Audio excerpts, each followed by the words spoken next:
All right, let's call to order this meeting of the Monroe County Redevelopment Commission, Wednesday, May 18th, 2022. Jeff, would you please call the roll? Commissioner Martin, Present. Commissioner Shelton, Here. Commissioner Kiesling, Here. Commissioner McCarty, Here. Commissioner Abbott, Here. Commissioner Tucker. Okay. We have met our quorum obligation, I believe. Yes. Okay. I The would first just- item on the agenda today is a presentation I've been trying to get together for 6 months now, something like that.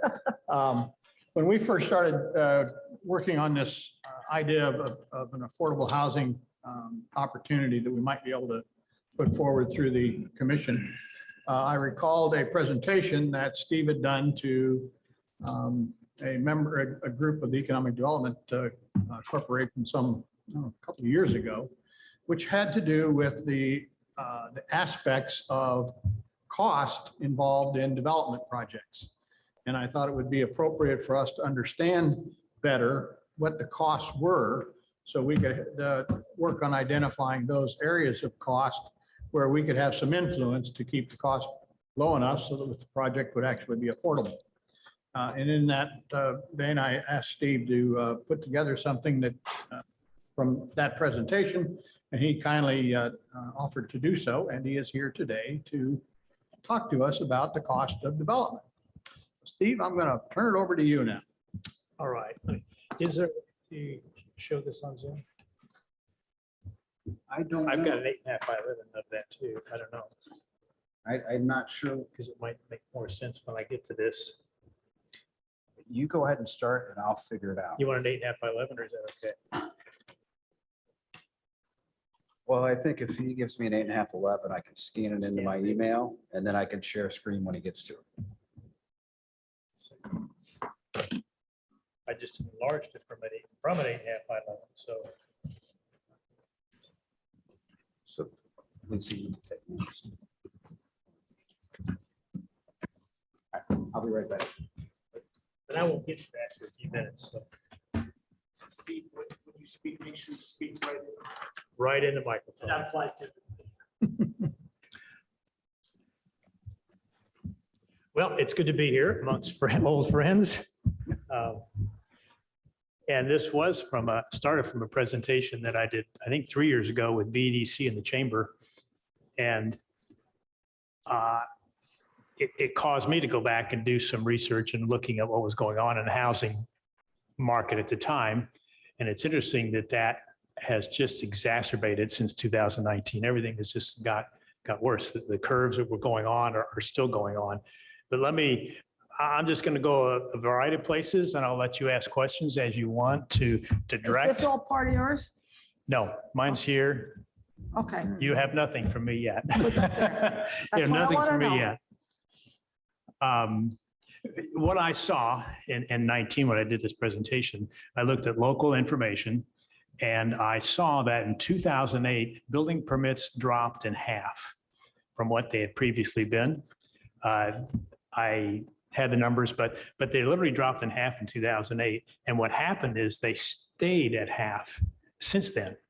There's never been a rebound from the pre-2008 building levels, but population continued on the same upward curve.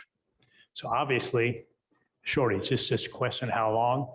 And again, those curves have continued to today. So that idea of more population and not enough housing has been around for 12, 14 years. The 2008 recession really stopped a lot of development. Well, a lot of development had to stop because of the recession, but it did stop. And a lot of those people that were developing and building didn't get back in the industry. A lot retired, a lot just did something else. And also important then was that the banking situation changed substantially in 08. What changed? The banking situation, the financing for development. Before 2008, a lot of people could put a subdivision together because you could borrow most of the money. I mean, maybe 90% borrow, maybe. After the recession, you couldn't do that.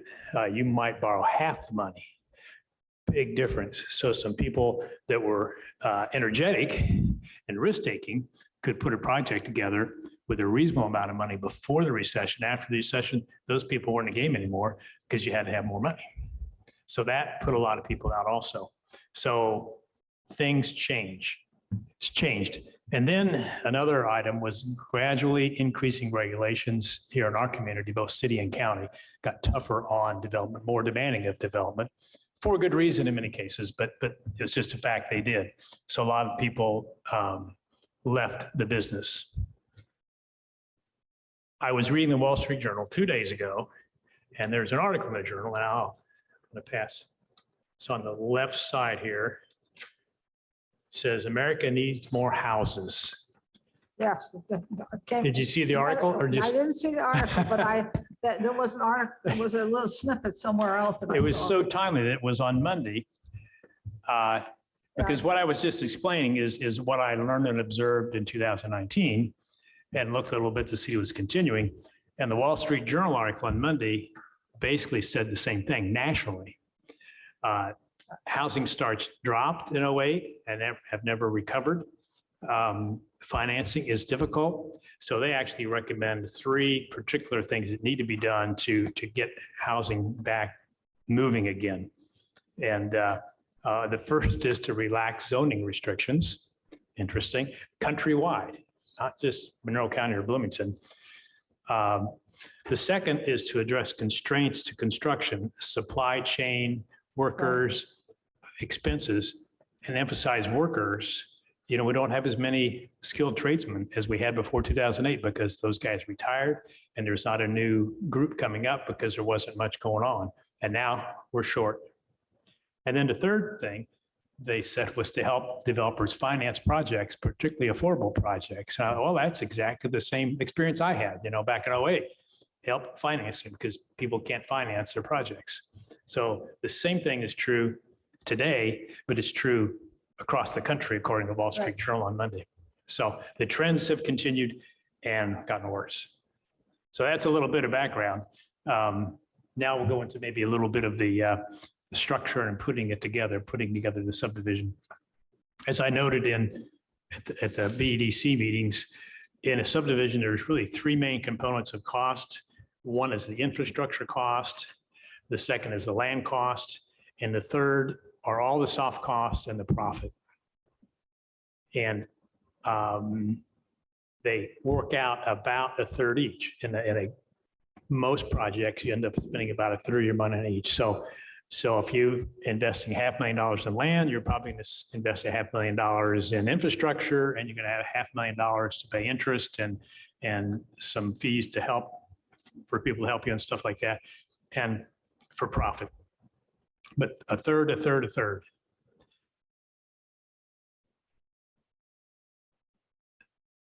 Okay, so in my 2019 analysis, I had a spreadsheet, which I'll go ahead and pass out. Yeah, let me pass the spreadsheets out. Is that- It's on? Is that? Okay. That's what you gave me to scan. Yeah, that's, TSC, if you'd let me share my screen, I will just apologize that the scan isn't of the greatest quality.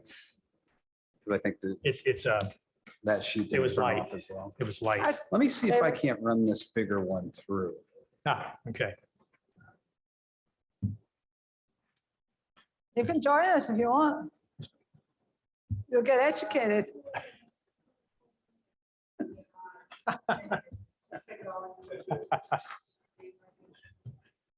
Yeah, David. So this is the 2019 spreadsheet. And I'll talk more in detail about it in a second, but in this spreadsheet, I assumed that the development cost was $30,000 per lot.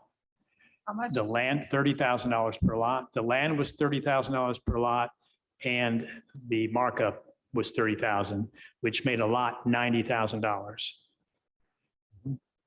That's an important number because in 2019, it was somewhat realistic for an average subdivision to have those kind of numbers. In a $90,000 lot, the lot is typically a fourth to a fifth of the cost of the full house. So the $90,000 lot, that suggested a $350,000 to a $450,000 house in 2019. If that lot jumps to 100,000, those homes jump from 400 to 500,000. But what we're going to see in a minute, and I'll go back to the spreadsheet later. I looked at the last subdivision that went through the office, and the development cost was $50,000 a lot. $50,000 for sewer, water, roads, erosion control, That's detention, with or without infra? just for infrastructure. Okay. This is just the infrastructure. This is just the 1/3 was $50,000 a lot. And I thought, well, it was an in-town subdivision. It's very intense. It has alleys. It's a lot of extras in there. But the lots are only 40 feet wide. They're only 40 feet wide, but it's still $50,000 a lot in infrastructure costs. And if you use those same rules of thumb, 1/3, 1/3, 1/3, that means that lot needs to retail at $150,000 as a rule of thumb, $150,000. And that means the house typically would be $600,000 to $750,000. Some big numbers and way out of the normal market, way out. I mean, not even anywhere close to affordable, not even middle American. These are way too high. Right. But that's in fact, it appears where we're at now is very high costs. And I would say even if that subdivision is a little high at 50, certainly the trend and all the costs have been up. And when I looked at the data in 19, I saw that building costs, land costs, all the costs had gone up since 2008. And I know since then that's continued to be the case. As a matter of fact, costs for construction and building have gone up faster in the last 3 years than they did before, as evidenced by this lot that I thought would be 30,000 development cost in 19 is now 50. And again, maybe you can get it for 45, but you can't get it for 30 anymore. No lot can you get for 30. So you can't even have a $90,000 house pretty much anywhere. Now you might go, and what Cook we see did went out of county because there's much less stringent requirements for streets, for thickness, for width, for the sewer system maybe is a little cheaper. The water in rural counties can be less expensive. Just in general, maybe not as much attention to erosion control and detention. So because they're compromising a lot, they can probably get something for less. And they had to go out of county to get that because we wouldn't accept that in Monroe County. Mm-hmm. So they're real costs. And when you get into actually building the subdivision, some more information I've looked at is, for example, the cost of sewer and water. The cost in sewer and water is a third to a half of the cost of the subdivision, just the sewer and the water. The sewer lines are deep, they're high quality material, the manholes are expensive, the water line is ductile iron, a fire hydrant assembly costs $2,000 or $3,000 each one. The costs add up. Laterals have to be run to the houses, so a third to a half of the cost is just the water and sewer. If you go in the county and go on septic possibly, you might save some of that, but the lots have to be bigger. They have to be acre lots. And then again, not in this county. You can't do it in this county. If you go out of the county and put acre lots in, but then you've got more road and more length of water, more length of road to build. So that doesn't work. The road and related road expenses are about 40% typically. And then the other 25% would be the grading, erosion control, stormwater detention, a whole variety of things to come up with that 100%.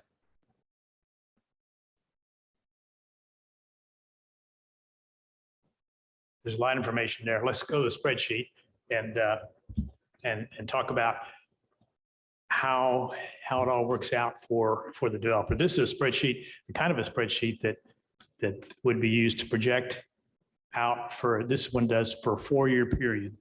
So going across are years 1, 2, 3, and 4, and each column is a quarter of the year. Each column is a quarter. And then going down the left side are the expenses and income items. And at the top, I've just got it noted, this assumes 30 lots on the top. Land cost 900, sales price 90,000, and development costs 900,000. So I put these into the spreadsheet. And if we just look a row at a time, the top row is lot sales. And of course, you don't sell any lots, at least for the first year. So out there in year 2, you start selling lots. And this just assumes we sold 3 per year or 3 per quarter through the end of the project. That's won't happen, but that's the assumption. So there's a sales expense. Somebody's got to do marketing and sales. That's a real expense. So you get a net revenue all the way across. And over on the extreme right side of the totals. And this is the kind of spreadsheet you might put together for a subdivision you do. So 2.7 million in sales, 189,000 in sales cost, 2.5 million net income from sales. Then we go back up over and look at the expenses. Land acquisition is right up front, 900,000. Planning, design, surveying is in the first year. And then the site development. And the site development, of course, is the big money. And I've assumed that there's a kind of a phase 1 early, and then there's a phase 2 later. And in this case, I put 800,000 in that line. And the line above it was 100 for engineering. So a total of 900,000 in infrastructure costs, design and in Does place. that assume that they're not paying any taxes on the acquired property until after? I've got a miscellaneous maintenance that might include that, because typically, if you bought some underutilized land, the assessed value doesn't go up until the Right. home buyer Following buys it. year, right, So usually that is a really nominal expense, right. but it is an expense, but it's not much At at some all. point, it makes a difference. I Yeah. would think. Yeah, once you start selling a lot, so then the consumer Okay. pays, but as long as the developer owns it, even through the building of the house, if the developer does it, and I think the builder has some waiver Right. on that too, yeah. And there is a maintenance expense that I put in here, and it's just a rough number, but the key is there's an ongoing expense for mowing, maintaining erosion control devices. If you still on the road, you're clearing the snow. yeah. You're sweeping the roads. The longer it goes, you've got maintenance bonds to maintain. And as a matter of fact, I think probably I've underestimated that number, because it's important to note that it just keeps going. As long as you own some lots out there, you've got costs. And again, I think I probably understated those costs. But this is a spreadsheet to show you kind of how it works. So the subtotal then, over on the right side for cost, 1.8 million. And then the next section is financing. And in this case, we don't need to go through the details, except that I've assumed that all the money's borrowed. All what? All the money is borrowed. So as soon as we start drawing money, I start incurring interest expense. And that's a real expense. And if you go all the way over the right, you see it's $165,000 based on these assumptions. So again, it's a real number, and it's only 6%, 165,000.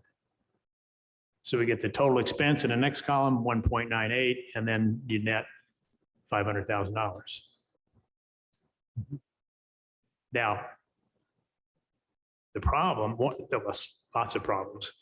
One, the 900 for 30 lots at 900,000 is too low now. Again, the last project we did was 1.5 million, not 900, 1.5 million.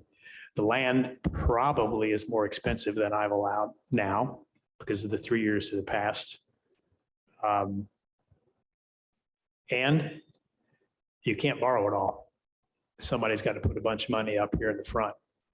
With a scenario like this, I would say probably 50% has to be put in up front of these costs. So probably somewhere around the range of $1 million has to be put in to get this done. If the bottom mark drops out of the market, like it did in 2008, and you're sitting there halfway through, all your interest and your maintenance expenses go on and you have no income. Right. So then you don't get that 500,000 at the bottom. If you can sell a little faster, you do a little better. usually it's slower, not faster. Usually the market slows, doesn't speed up. And we've been a little spoiled because there's such demand now. But I think back to '08 and how fast everything stopped. And I look at what's happening in the markets today.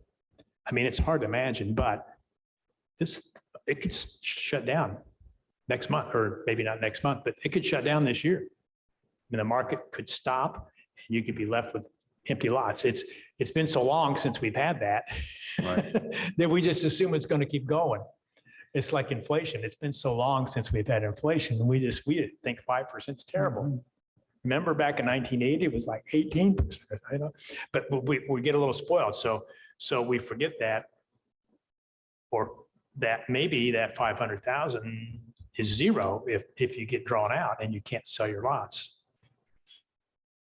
I did a quick comparison, assuming an investor put $1 million into this project and he got, say, put it in the market instead and got a 5% return. It gives him $280,000 over the 5 years of return, 280, just putting in the market. Most people I know that put money in the market get a 10% return, not a 5% return. That compounded for 5 years is $610,000. You look at that and you think, oh, and he goes home and sleeps at night.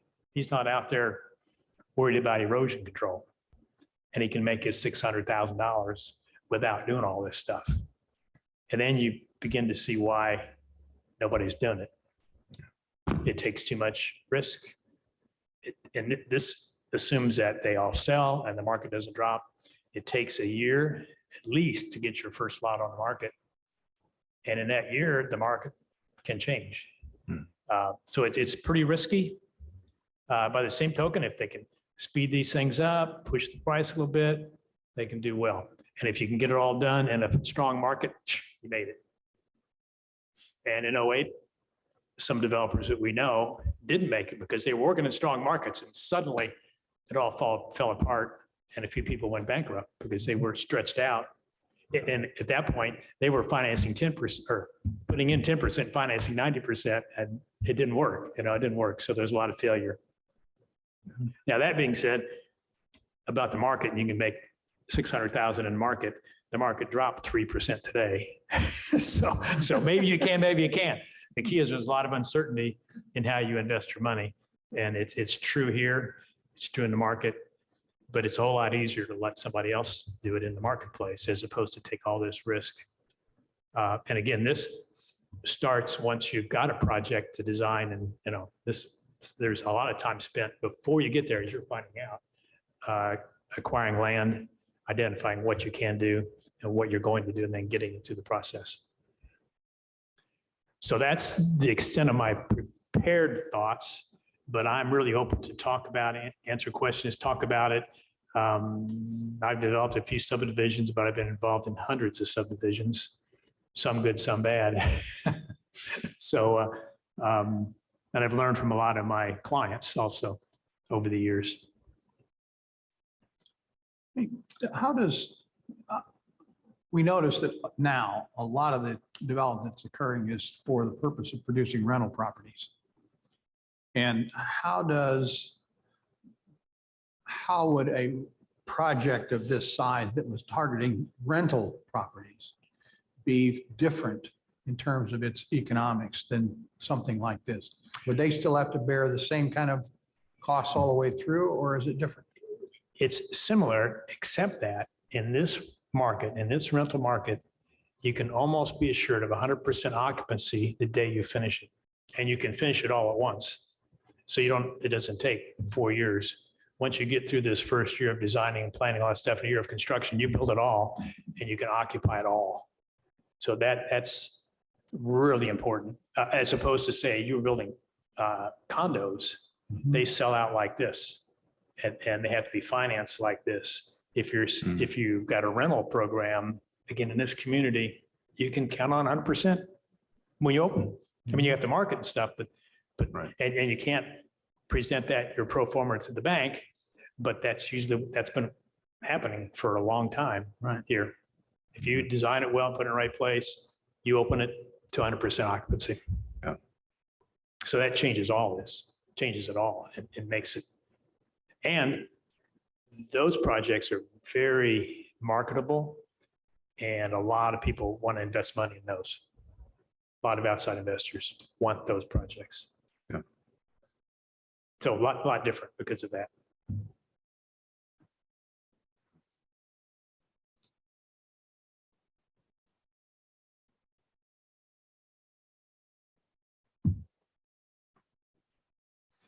Okay.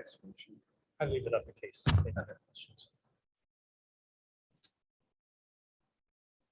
Again, the spreadsheet format is the important thing. You can kind of see what's happening. I've done some that much more detailed, but it kind of plugs up the basic information here. You know, it gets overwhelming. Right. Well, what we've been looking at is an opportunity to develop a residential TIF district. And in a residential TIF district, we are able to place infrastructure. We're probably able to buy land. But there are certain costs that we can't get involved in. And we've been trying to understand exactly what opportunities we might have and then figure out how we pay for it. Because any TIF funds issued through a bond, you know, we issue a bond to collect the funding to pay the costs up front. And then we essentially repay those bonds from taxes that get developed, that result from it. Now, in the commercial area, we get pretty big kicks in taxes right away. But in a residential area activity, you don't get that big kick right away. You get it's sustained over a long period of time, but it's not as, given the amount of money that's being invested, you're not getting the same kind of tax result from it. Yes, and interesting, I forgot, I looked at that a couple of years ago. If you were to put that on this spreadsheet, TIF revenue, I mean, this is sale of lots I've got here, not completion of houses. Completion of houses are maybe 6 months later behind. And then the taxes on that completed house are at least a year after that, maybe a year and a half, depending on exactly when it was finished. So TIF income is way out here, maybe almost off this spreadsheet, you know. And again, it starts slowly because you're building houses slowly. So it starts 3 or 4 years out and it builds slowly, but eventually, yeah, it's steady, but it's way out there. But if we would do it as a rental, right? I don't know how we do that. We'd get more income up front because more of it would be built earlier. So we would be getting revenue earlier than if we were waiting for the whole project to build out to owner occupancy. Yes. Yet owner occupancy is where we'd like to end up. Yes, that's what you want. That's what you want. Yeah, it's a conundrum, that's for sure.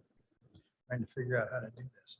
But it Yeah. does seem that the ways in which we can influence this from a historical sense of what we know how to do, putting in infrastructure is certainly something that we do. And we have done this primarily to promote commercial development, but we can certainly do the same kind of thing to produce housing development. And that's the areas we're looking at now. We're trying to figure out how we would do that. We could certainly get involved in some kind of land stuff at some point. We're not quite sure how we would do that or how that would work out. But there isn't much we can do in terms of this, what you call soft costs. I don't know that we have any way of engaging in any kind of financing or guaranteeing of financing, but we might be able to work with some unit of government that does have some capability there. I don't know how we would work that would even work out, but And maybe I have a question about the spreadsheet based upon that. When I looked at the spreadsheet and the way I followed the explanation is that I think that would have an impact on the soft costs because these soft costs are only associated with building the infrastructure and purchase of the land. Nothing in this spreadsheet that I can tell actually is building a house. It's just getting the lot ready for the house. Right. So, you know, to accomplish the goal of a residential TIF, there's a fourth step in here, which is actually getting the house built Right. which is probably, and I don't know if Steve would have an estimate on that, but it seems to me that, you know, if we're selling a lot for 90,000, the house that you build on it will probably cost a little bit more than that. Yeah. If you could get it for 90, then you essentially have with this math, a $360,000 investment. Now, Yes. you had indicated something about the percentage of, or the cost of the house was a multiple of the cost of the land and infrastructure. Typically, yeah. And, costs a lot, and that's in about, what, 4 times? yeah. 4 to 5 times. Yeah. 4 to 5 times. The total cost of the package is 4 to 5 times the cost of the lot. Okay.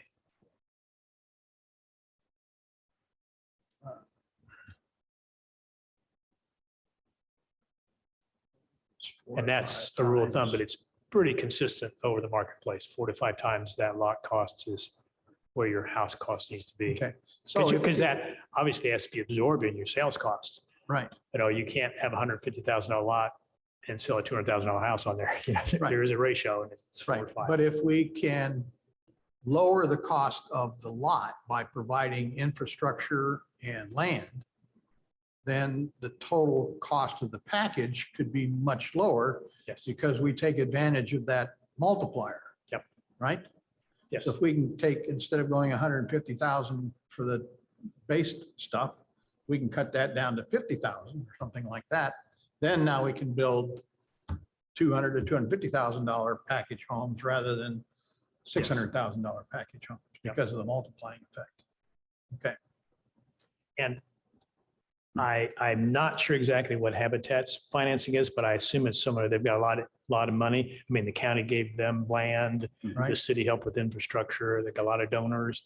So they're really holding this lot cost down. And then even the house costs they hold down too. But in the end, they have a package that's, I think maybe still under 200. I'm a little out of touch, but I thought I saw a Habitat house 2 to sell for 250, 180 looks or like the something. last ones that I've Was seen. it? something Okay. Like that.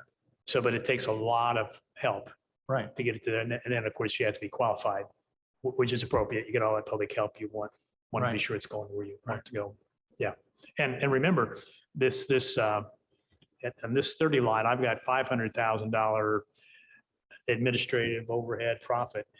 Some of that's just true profit. Some of it is compensation for somebody to manage this whole process, incidental costs, but maybe through 300,000, that's just profit.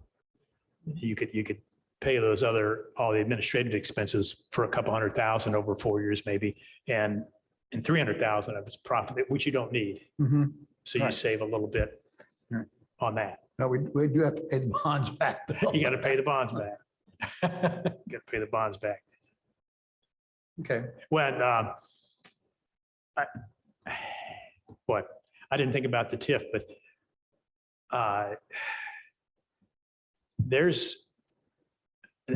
you got to look really carefully to be sure that the property tax will be enough to pay those bonds back. Right. Because I think it's pretty close. As a matter of fact, I guess I looked at this for Owen County a couple of years ago, and what I found was that yes, maybe the bonds could be paid back for maybe some of the infrastructure, but not all of it, not for the land.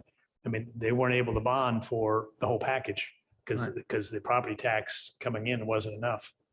Because that property tax, there's a lot of, at the low end, the exemptions and stuff that really chop that first bit of Homestead. tax down, on that low end house. So I'm part pretty of sure this. we were That's only right. able to, in these projections, put in some of the infrastructure, expecting the bond to pay it back. And that could be expanded on that spreadsheet to see what kind of income you got coming based on when that starts coming in. But I don't think there's enough to cover all this if it has to be paid back.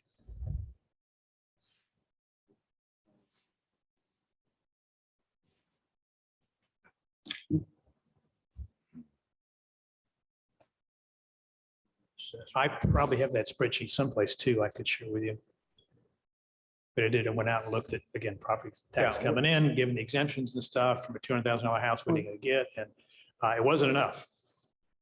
No, And I think we looked, and I could find this in my, we had our financial advisor say how much increment you would get off of I think it was $200,000 or $250,000 home per year. And it would have taken a lot of them to Yes. do a large Takes a lot. project.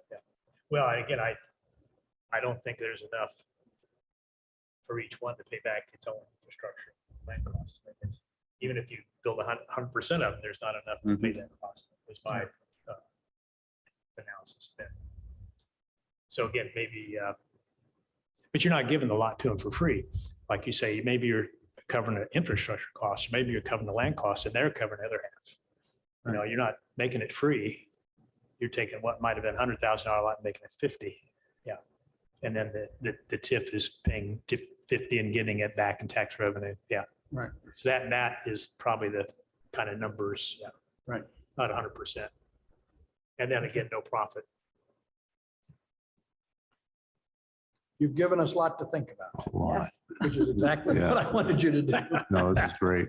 Great Yeah, At information. least Well, that was the idea. we're but starting still. to come to Yeah. grips with the reality of what something like this is really going to have Yeah.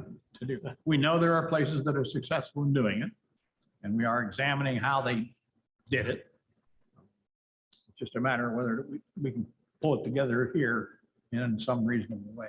When this, of course, again, starts on the day that the project actually starts through the design process. Before that, you know, you've got a year of planning, projections, modeling of what all this is going to be before you ever actually start the project. You've got all kinds of analysis.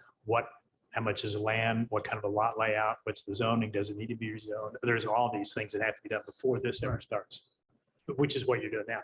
Sounds like. Well, we're doing part, and we're looking at an area which would be large enough that it may be that the affordable housing aspects of this don't actually start when we start to create the TIF, because we may be building areas in that TIF to start generating revenues so that something Right. like this would kick in after there's a revenue stream that's become available as a Yeah. result of activities that have occurred already. Like put some apartments up.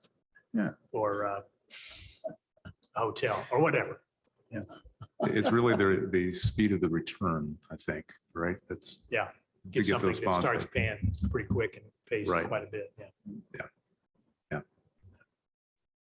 Okay, well, thank you very much, Steve. Really appreciate the input. Anybody online have a question? Lot to absorb. There But are it's no pretty well on hands track of raised. I will I say that I understood it to think be. Lisa Abbott and Jim Shelton both had another meeting that they have left to at Okay. this point. I Okay, guess my question maybe for Steve, and this may be something we should talk about offline, is, you know, if we're looking at an area, how do we develop this kind of a cost analysis for the area, the actual area we're looking at, because these are all hypotheticals. And, you know, kind of trying to work through those kind of ideas. Yeah. You said it's a big piece of land, didn't you? The bigger, the more complicated. I'll say that, but you might have to break it into sections. Because bigger means more uncertainty out in the future, cost uncertainty, market uncertainty. But maybe you kind of have a vision of what it might be, and you start down here and just see if this first section will work. Keep it simpler, though it's still not going to be simple because you've got to. I spent a lot of my time looking at feasibility. Well, knowing it kind of what the regulatory body would do and what they wouldn't do, I could kind of project what kind of a project you could get approved. From that, then we would do numbers and costs, and they do projections. But you can't design it. You've got to conceptualize it. And somebody like me, they kind of had an idea of how this all came together. I could conceptualize it, and we put costs together and go from there. But it was a pretty good effort because you had to have costs before you had to design, you know. But I look back and say some recent subdivision bids and look at when they were bid, and then kind of factor them up to present day and get some ideas to what costs are. And I typically try to do a per lot or per foot of road or something like that. because it's just gets too complicated if you try to say we have this much water line, this much sewer line, and this much curb. It's way too detailed, way more detailed than the knowledge you have. You know, it's like, don't detail it out, just how many feet of road, and let's get a good projection of what that road will cost per foot. And maybe some other things. Maybe there's off-site issues. Maybe the water has to be run or the sewer has to be run. Those are in addition to this basic cost. And identifying what those are is important. Maybe there's a big highway entrance that costs $100,000 that really isn't part of the subdivision, but you got to put it in, or you got to run the water 1,000 feet at a $50,000 cost. So you got to look at those big things and see how they'll look at. But there's a lot of effort and time to evaluate and decide. And then at some point, you just make a decision.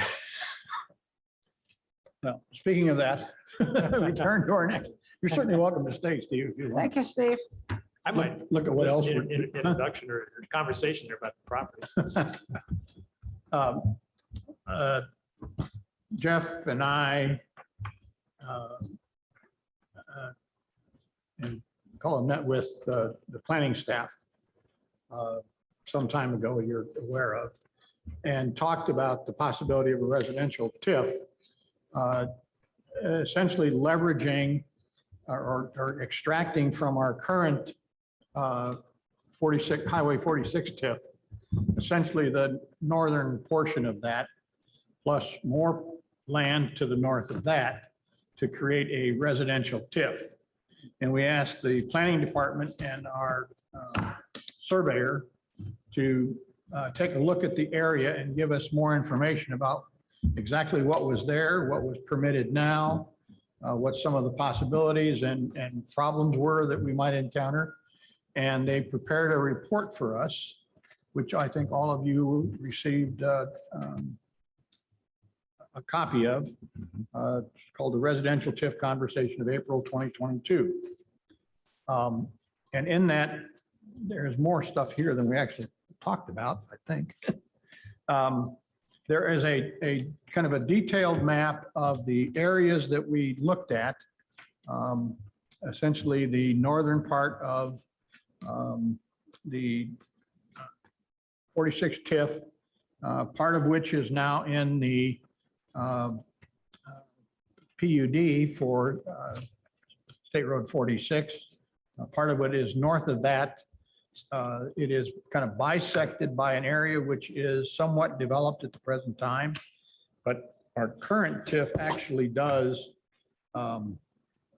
extend so that this would be an extension of the current TIF area. So we've got contiguity to do the expansion that we might need.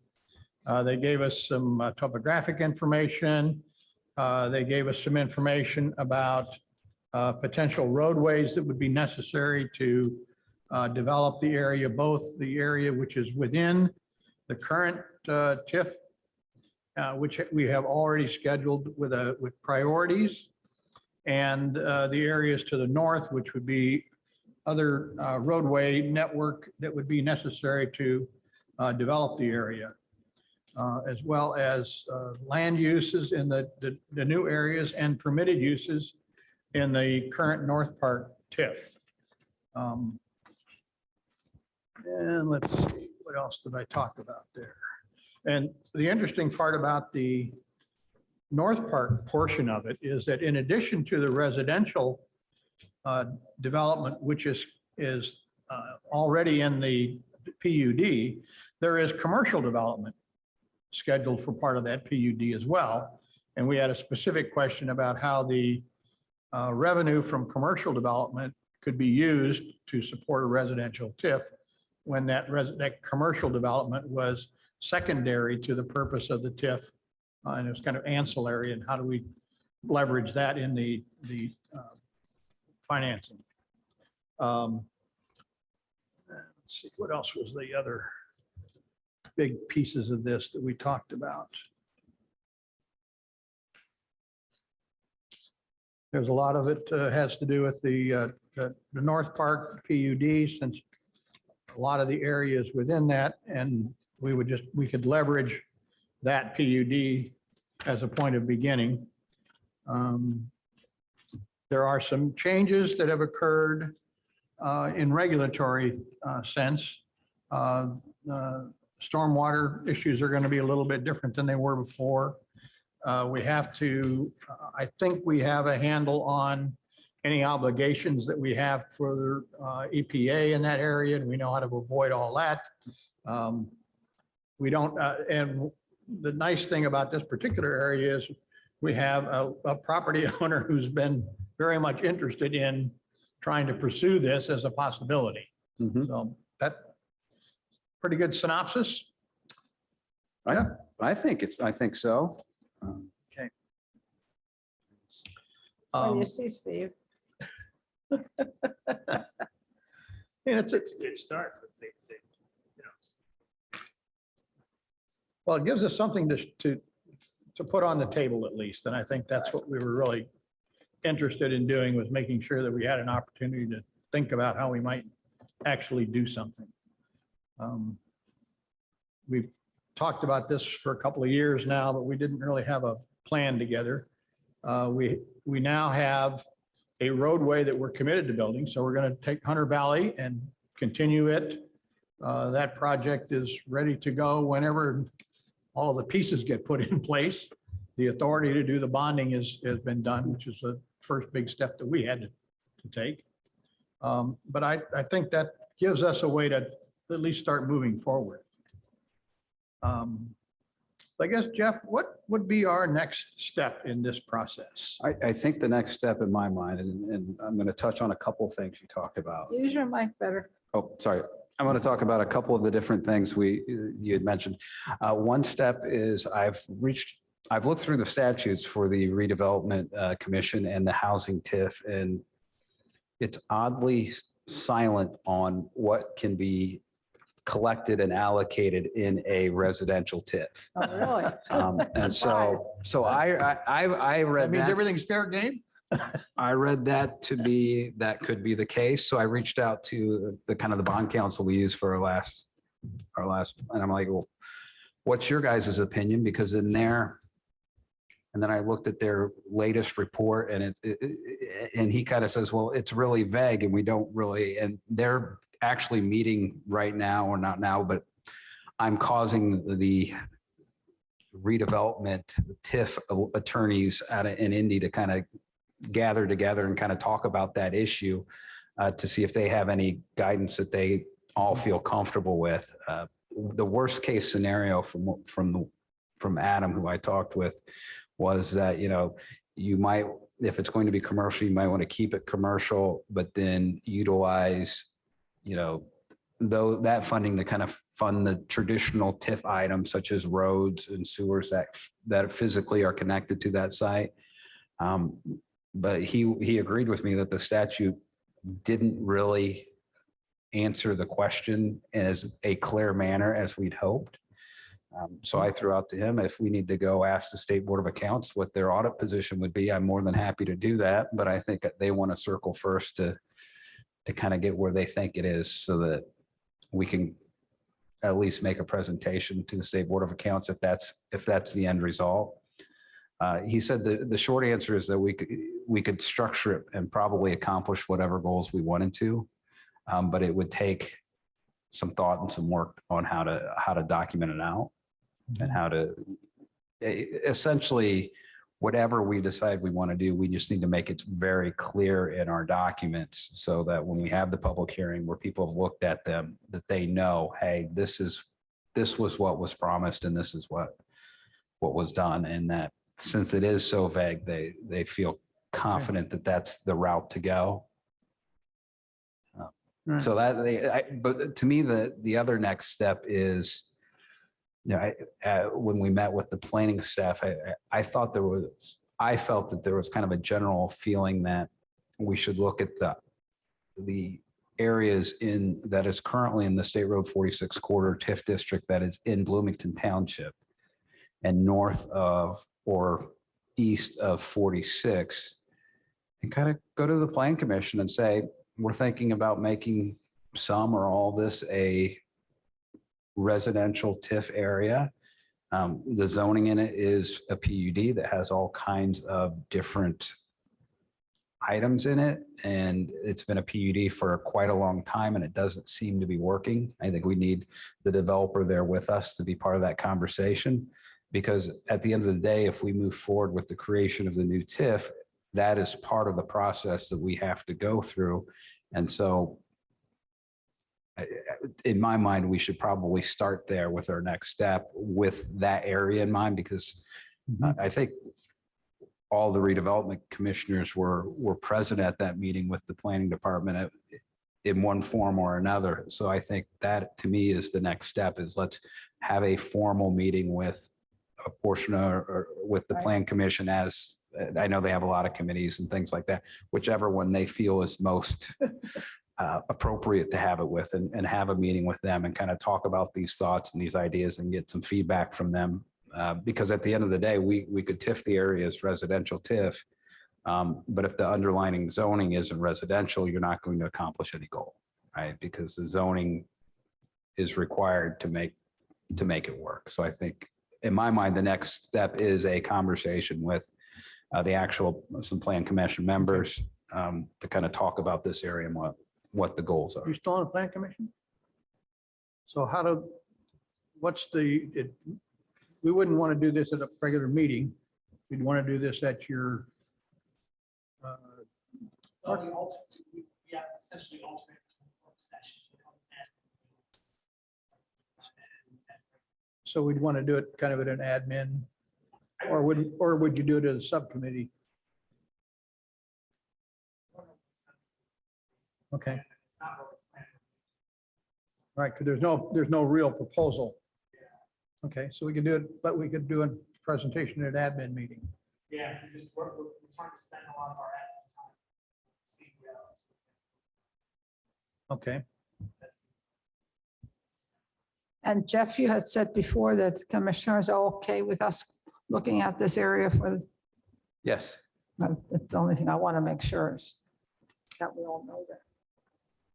so could you talk then with the planning department commission, see if we can schedule some time at an admin meeting to discuss this Yes. with them?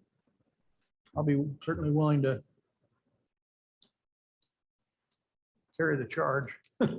Well, and I would just throw it out to this group, is that we would be at a meeting of the planning commission. And so it wouldn't be a notice meeting of the Right. redevelopment commission. So the rules of have to have at least a majority Right? We'd have to at have the meeting wouldn't apply, because we were at somebody else's meeting. somebody else's meeting. Right. Okay, yeah.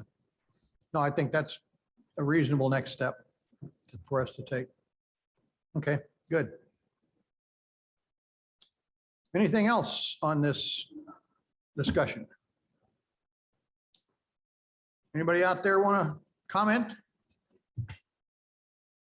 All right, moving along. The next item on our agenda is a contract for project coordination on the Vertipike connection, which I received a day ago. You got the day before that, huh? I turned it around same day. Amazing. No? It actually, it's a boilerplate contract. It looks like it, yeah. So it's It reads like a boilerplate. really can't Thank change. you. the contract. See you, Steve. Say Thanks. hello to Jan. It is a bit inconsistent in what it says. I've noticed. Yes. So basically, this is a contract for construction of that Pike project and for the dollars that we were awarded back in, say, 2017, I believe. So the total that we were awarded was $7,088,000. They broke it down as a contract between the grants and the road. That you- Oh, yeah, I see it. That's exactly what that should be, what we were awarded for fiscal year 2022. Okay. So that is basically the next step to get the project contract in place to take the project to planning. What they've got is less money than that. They've got So $6,700,000. the numbers that are important are actually in the addendum. Yes. I was looking at that.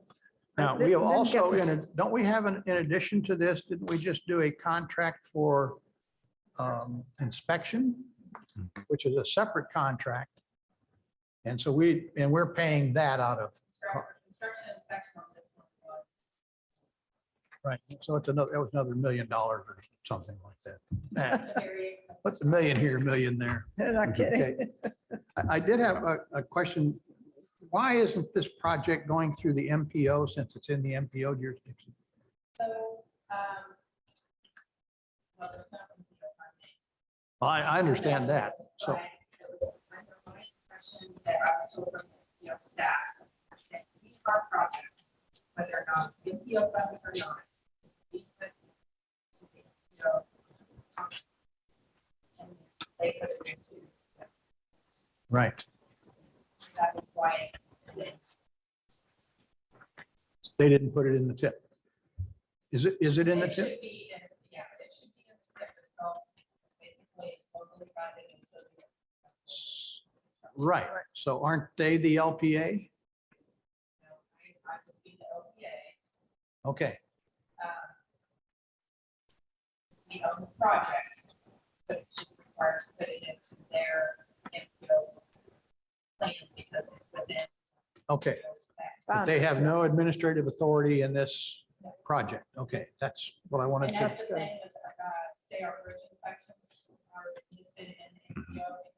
Right. Bridges are within there, but they have no manufacturing. Right. Same with some of our bridges.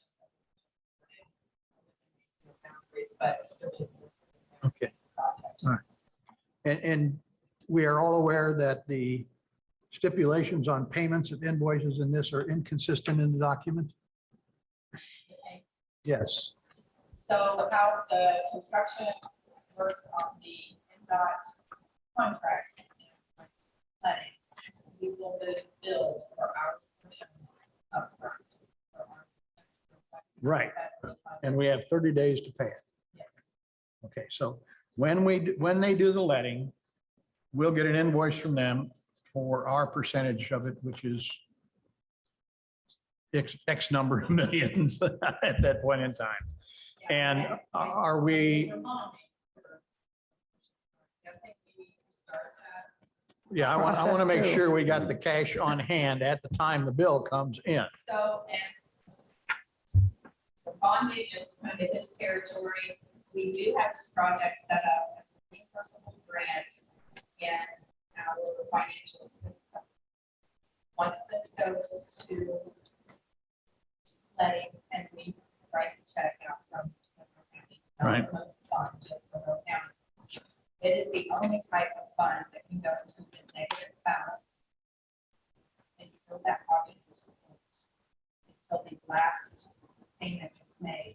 on that project will be Okay. 2 years from. We have Now, 18 do we months, set up a 24 separate, months. do we set up a separate fund for that, or does that come out of our regular We TIF already account? have a fund for This project, okay, so it wouldn't have any impact on our other TIF funding obligations that we've already made. No. So I don't have to worry about coming up with the money to pay them RBB school bill. Correct. Okay, We have a totally separate fund for the Vertipike. Okay. all right, So it's, we kind of keep it over there. If we have to transfer cash fund, that's what we've taken out of, say, the tip to the tax transfer. And then that goes. gets incorporated into Okay. That project line. okay, Back to that zero. all right. So does that transfer come to the commission for approval? Yes. Yes. Okay, Yes, all right. it has in the past. okay, Now, how it works with bond, that will be, all right, Now, when was the let date? so the letting date is tentatively right now. right. Or it can be, And we can go as far out, we can move the letting as long as it stays in this fiscal year, we won't lose the funding. That fiscal year, they don't like to do a May letting. They actually really want a fall letting. Mhm. Because you get better. better construction. Better construction. I'm in no way asking you to put that date earlier. But I think we need to make sure that we have everything in place. Yeah, And that's probably a 3-month process. yeah, and I noticed they did have a fallback date, which was the following fiscal year. We want to definitely keep it. Yeah, Especially the way that the project is going and, Right. project Availability. costs are going up and lettings are being priced. Some are not, but we definitely get a better price if you can get into that fall letting. January, February, because people are starting to set up the project. Sure. So I know we need to get the, I can get quite numbers to Jeff on where we are with costs. what's our deal on the right of way? Do we have all the property yet? No. So what's our so what's one of the things we have to finish before we can let? So we technically have a right of way clear date before we take the project to letting. We have 2 of the properties, I believe we have 3 properties secured, 8 properties on this project. 2 we went ahead and we didn't file confirmation on, because we knew where the person came back was extremely higher than what we had offered. We anticipated this. Right. So those 2 have already been filed. Confirmation. And then we're going to let the remaining. So all, we're also working at the railroad. We had some issues with wanting to their property, what their restrictions are for retaining walls and messy walls going up around their property. Right. So I believe we've reached where we need to be for Okay. meeting with them last month to move forward. What was the best option for that? So Okay. that's where we're at right away. That's the big issue. That's all, as usual. So what's As our usual for the kind railroad. of drop dead date for the letting, for the earliest letting opportunity? What's our drop dead date for land acquisition?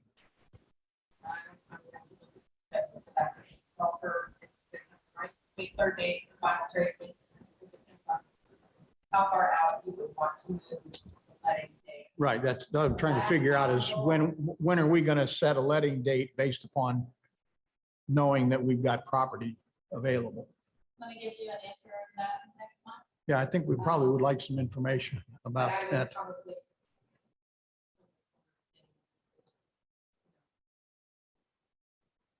If you have a project, as long as you're going through the process, you make the deposit into the clerk's office for what. So the next, once you file it to the hearing, there will be appraisals. The Right. clerk will assign 3 appraisals for that property. Right, We will deposit that money Right. to the clerk's office. And that is satisfied once you, the condemnation can go on for 2 years. Right. But once you deposited that money, into that appraisals, then I believe the market. okay. So that's where we don't have to wait for condemnation. That could go on months. So once we get those 3 appraisals, the court orders those appraisals, we get back number, we will issue a check. It stays there until it's.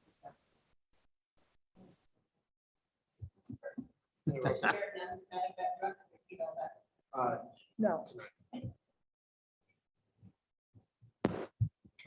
Can you hear me now? Yeah.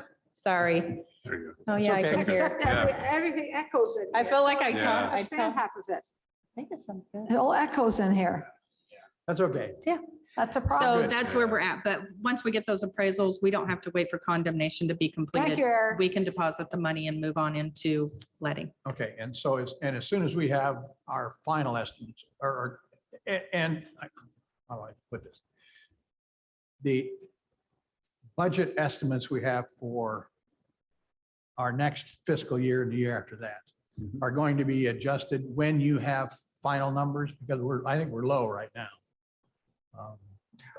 I think they'll be adjusted at several points in time. One Right. is as we go through the acquisition process, the land acquisition process, and then of course they'll get hopefully adjusted downward when we get the bids back. But I'm not sure we can count on that.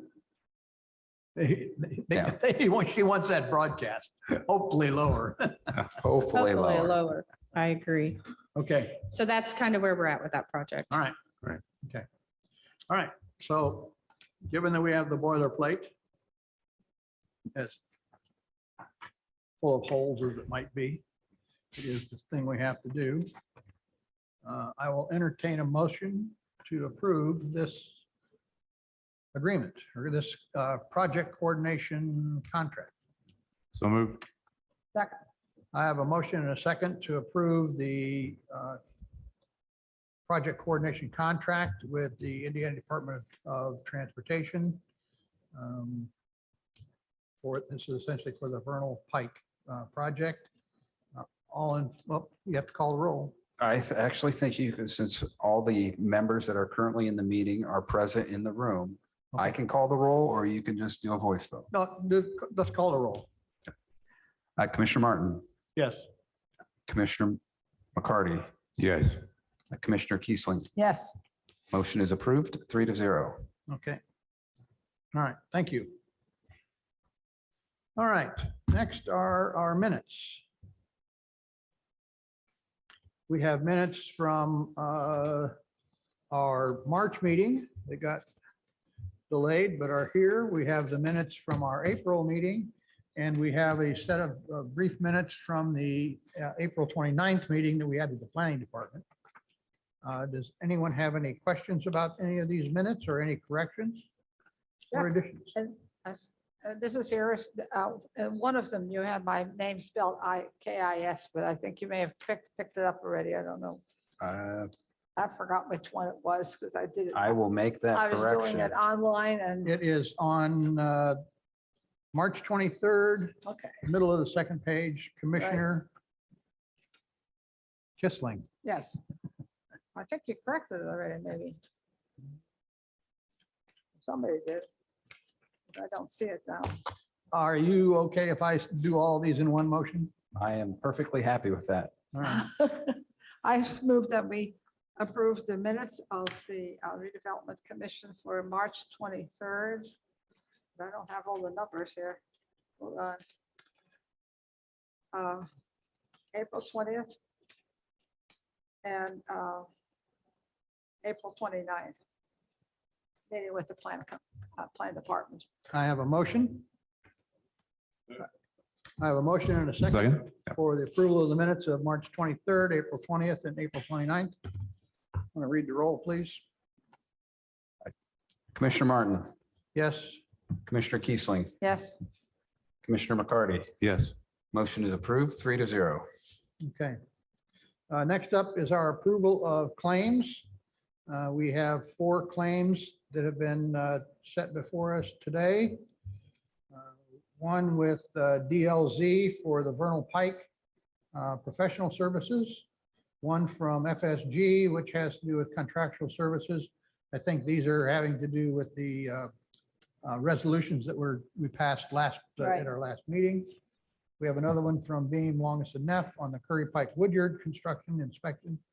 And another one from Global Industries for those funny looking orange things that sit in the middle of the road, which are very expensive.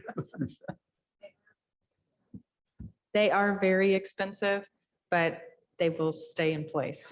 We have a lot of signs stolen, so we figured since they have to be out there for a couple years, it was a good investment.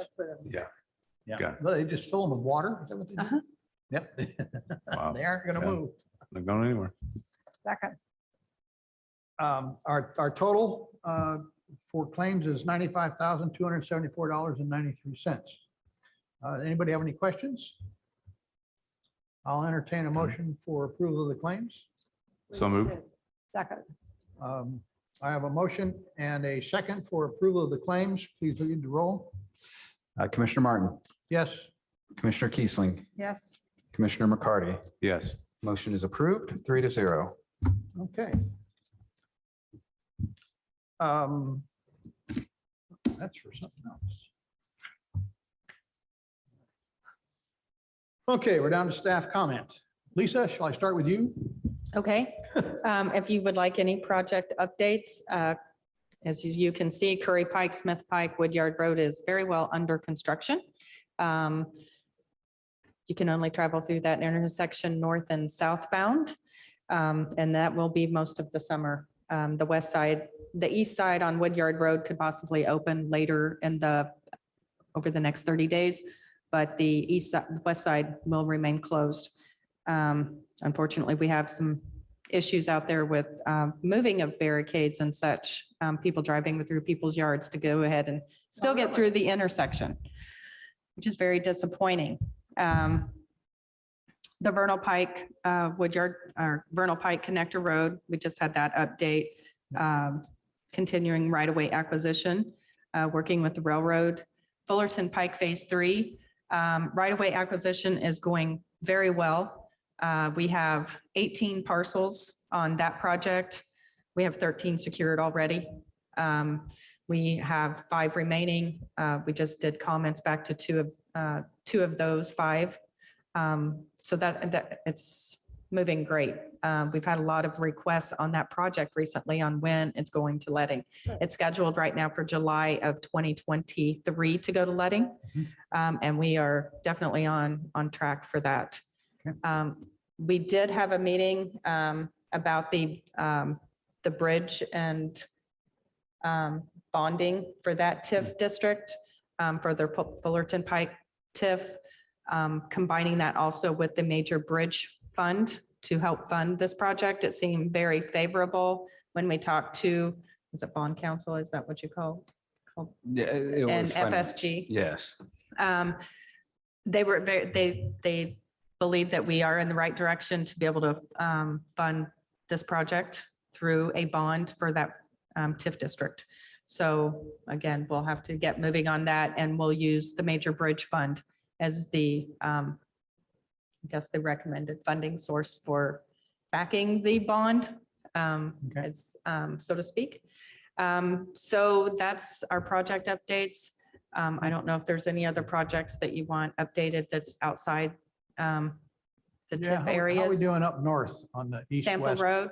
Sample Road. Sample Road is moving along. Believe it or not, we had utility delays with our EMC out there. Can't imagine. Can't imagine, exactly. Very disappointing. We gave them the notice to proceed in November of 2021. They've finally showed up on the job in January of 2022. We actually just received their invoices, and I'll probably receive a phone call because I did work with our consultant, and we deducted almost $71,000 from their invoice due to every delay that was not accounted for due to weather during that November, January period.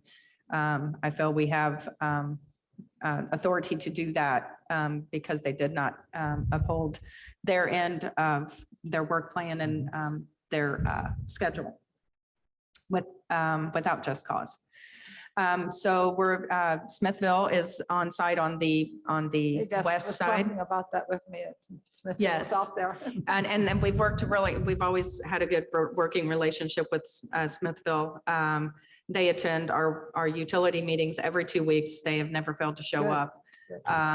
And they've tried to escalate and help us to try and get out of the way as best as they can after when they were allowed to get in and do their work. So they have a completion date. I believe it's right now, June 19th.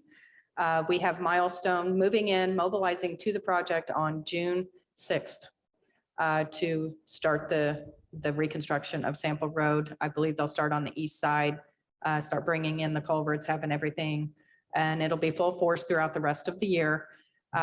We anticipate it now actually going into 2023. That's not what we had wanted in the beginning. That's why we awarded, that's why we did a CRI, cost reduction incentive, with the contractor to get both pieces done in the same year. But with the utility delay, we're not going to probably be able to do that. Okay. So it will go partially into 2023. But the majority of that project, I'll say 90%, the goal is to have it all done in 2022 with some wrap up things in 2023. Thank you. Jeff, anything from you that we haven't talked about? Can I just add Oh, you have one little more? thing? Just one more little thing. I don't know if he's on here, Mike Kornman. Yes. Oh, yes. And I just want to say it's been great working with Mike since I took this position. I've known him a lot longer than that because our kids went to school Right. together, but he will be missed. He's been very supportive of our projects. We've always stayed in contact over the years. He's been very helpful with me on getting emergency services in the area that, and working with detours with the Ellisville Fire Department. So I just want to say thank you to Mike. I've worked with him also when I was even city council, but particularly as commissioner, and it was really very good to be working with him, very kind and generous and thoughtful in how he operated with everybody around. So it'll be kind of sad to see him go because he was positive input for us. And I don't know who comes next, but hopefully he'll be around at least for a little while to And I, participate in L2 and Yeah. other things. and I will just add to that as part of my comment is that at Say it louder. Ellisville's Fire Department on May 27th, between 1 and either 3 or 4, somebody told me 3 and an email said 4. They're going to have a kind of reception for his retirement. And So I what think time is it again? 1 to 4. 1 to 4? 1 to 4 on the Friday. 27th. On the 27th, Yeah. okay. I didn't see anything of what I got on the email, so thank you. And Letting us it's know. Kevin Patton that Yeah. will be, His, He'll be the new fire chief. Okay. Kevin. Yep. Mhm. he'll be the new chief and probably attending some of our meetings and such. So we Yeah. look forward to working with him. Kevin's a great guy. Yep. Mike will definitely be missed. But I'm certain, knowing Kevin, he can fill those shoes. So I remember sitting at plan commission meetings, and I think I was at the city council at that time. No, it wasn't city, it was maybe when I first became a commissioner. And we were in the library and kind of together there, so trying, a lot more Yeah, Mike room right was- now, but He was on town council Yeah. there for a while too. yeah, Yeah. it was really good to be Yeah. working with him at that time. So that's a long time ago, and he's been really, I don't know how long he's been involved with the fire department or the Long time. ever since he long was time. like this high and he used to Literally. go up there and eat That's ice cream and hang Yeah. out from what I've read in the past. Literally, Sure. yeah, barely 8th grade, maybe. Yeah, Yeah. since late So 70s. he'll be best, that's for sure. Yeah. Well, Yeah. thanks for reminding us, Jeff. Yeah, I did also want to just mention a public meeting that we are having. It is May 25th. And it's in the Fullerton Pike TIF district. So it is May 25th here in the Nat U Hill Room, 5:30 to 7. And it is to have a public meeting on proposed sidewalk connections / trail connections pathways from Country Club down to Roger Street and Gordon Pike and the vicinity of the new library, and trying to figure out good routes for alternative transportation in that area once the new library is built and our roadways and such. So, Yeah. Well, I'll have to that's a remind good you that, idea to yes. connect Mhm. the new library up that way. That'd be good. What, I can't hear you. You're not using the mic. Eat the mic. You gotta speak into it. Can you hear me now? Better. That's a good idea. That's to why Eric connect that came library down. up. Invite you. Okay, Jeff, anything? I think the only thing I would add is that the West Side TIF has spent a great deal of time and effort building out the trail system on the west side. My understanding is the last round of next level trail grants, both Ellettsville and Owen County received a next level trail grant. Mhm. And while I haven't seen their submission, the hope is that that is going to connect our trail to Ellettsville to McCormick's Creek State Park. Oh, That very sounds nice. neat. That'll be really good. Yeah, Yeah. great. And Jeff, do you have anything else? Just an observer tonight. Well, thanks for being here, though. Okay.